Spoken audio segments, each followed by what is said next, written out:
Bəzən vətən sevgisi insanın qanında, canında doğulur. Bəzən bu sevgi onu ölümsüz edir. Azərbaycanın ən sərt dağlarında, Murovun zirvələrində bir əfsanə yarandı.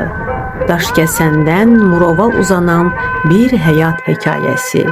Bir oğulun, bir qardaşın, bir ərin, bir qəhrəmanın hekayəsi.